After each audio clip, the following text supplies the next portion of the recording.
Welcome to the next video where we're looking at checkers on the bar versus a home board. This video I call the jump. We're looking at the difference there is between having one checker on the bar versus two checkers on the bar. We'll very quickly look at our 5 boards: a 1-point board, a 2-point board, a 3-point board, a 4-point board, and a 5-point board. Now our goal is to develop the ability to quickly form an opinion on just how strong a board is when there are checkers in the air. And by developing speed and familiarity, we will have an easier time looking at the whole board when we're making decisions. Now the most important number is bouncing with at least one checker. And the reason I believe that this is the most important number is because when someone bounces, they lose part of their roll, but they effectively lose their entire roll. And what happens is it's as if we get to roll twice in a row. We roll, they bounce, we get to roll again. This is very, very powerful. And it'd be a bad day to be our opponent when this happens. So this is the one number we will be looking at, bouncing with at least one checker. And those who've watched bar versus home board video and the 2 quiz videos that follows, you will already be familiar with these numbers. So here are our numbers from our previous videos. If we have a 1-point board, when our opponent has one checker in the air, they bounce 3% of the time. But when they have 2 checkers in the air, this percentage goes up to 30%. Even if they get one checker off, they've still left one checker on the bar. That's a 27% increase just by having that extra checker in the air. Against a 2-point board, we have a 10% chance of our opponent staying in the air, but when they have 2 checkers in the air, it jumps all the way up to 55%. 45% increase that they will leave at least one checker in the air. Against a 3-point board, our opponent bounces 25% of the time, but with 2 checkers in the air, our opponent will leave at least one checker in the air 75% of the time, a 50% jump between these percentages. When we have a 4-point board, our opponent will bounce when they have one checker on the bar 45% of the time. But with 2 checkers in the air, this goes all the way up to 90%, a 45% jump, and for our opponent, that is a pretty terrifying number. And against a 5-point board, 70% of the time, our opponent will bounce, but with 2 checkers in the air, 97%. For all practical purposes, that's 100%. And you have a 27% increase there. So you can see this very large jump in our percentages, which is obviously good for us, just by having that second checker in the air. Now, we're not computers, so I just want to throw something out there that's a little more human.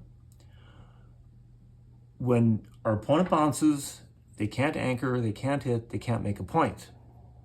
We get 2 rolls in a row, we get this dramatic increase in percentage.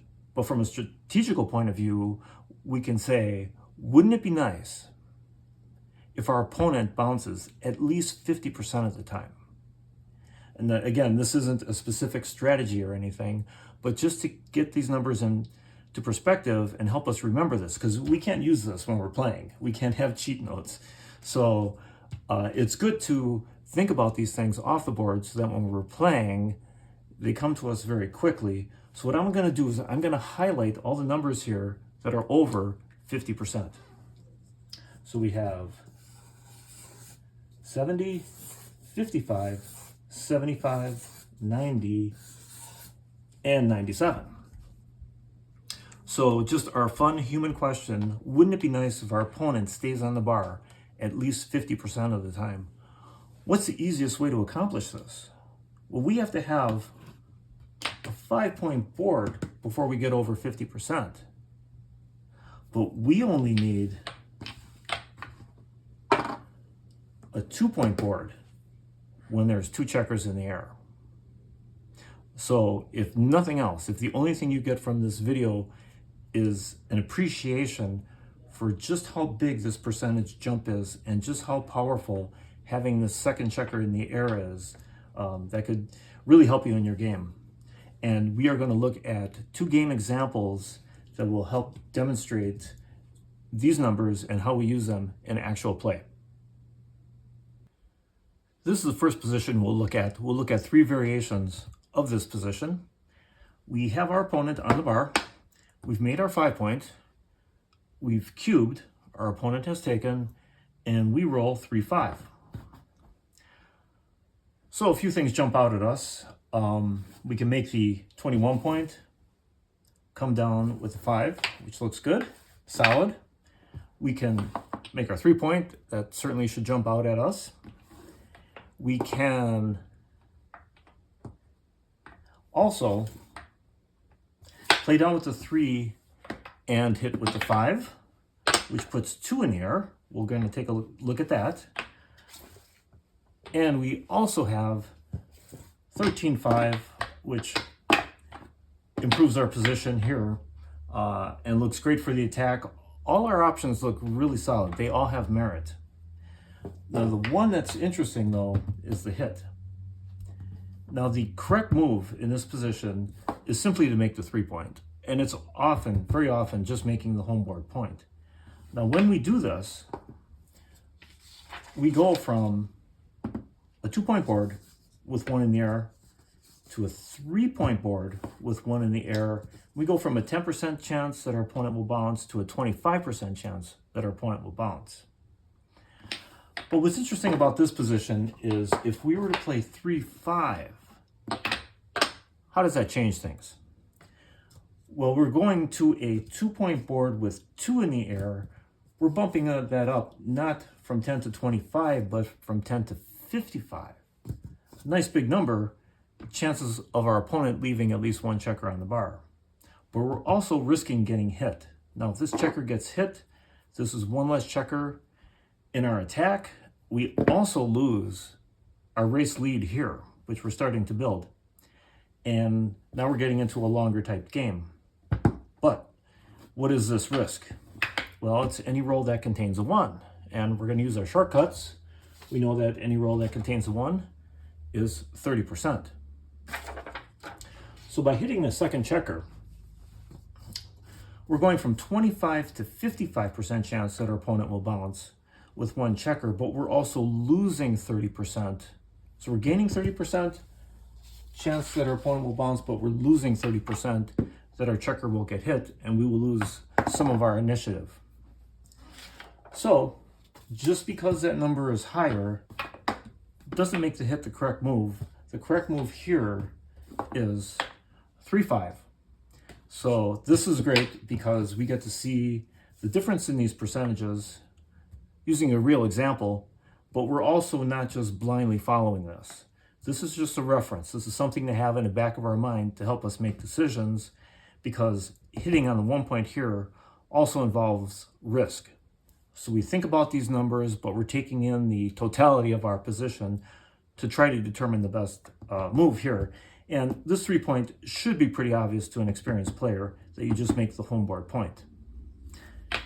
Now, the next variation we're going to look at in this position is we're just going to kick this checker up here, give ourselves the same roll of 3-5.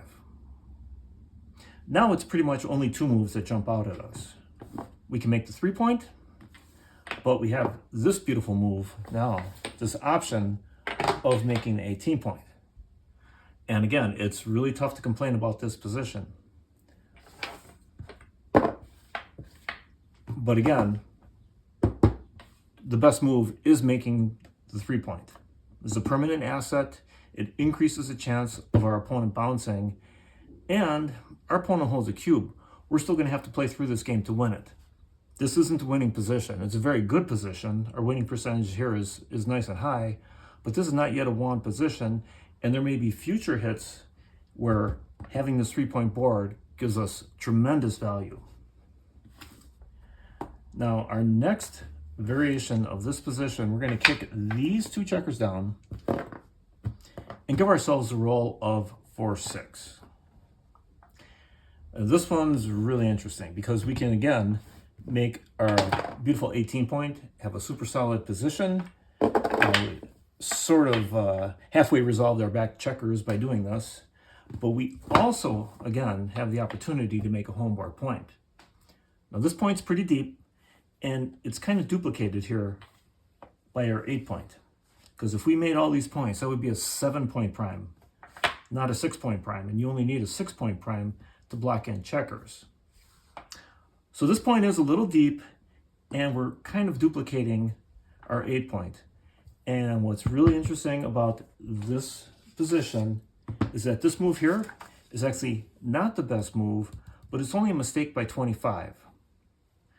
So for those who are new to backgammon, 0 to 20, these are reasonable moves. They're considered sort of a beginning reference that any moves that are no more of a mistake than 20 are not considered an error. From 20 to 80 is an error, and 80 and above is a blunder. So we're only just barely into the error. So even though the 18 point is the best play, making the 2 point is completely playable. It's a small mistake, but it's completely playable.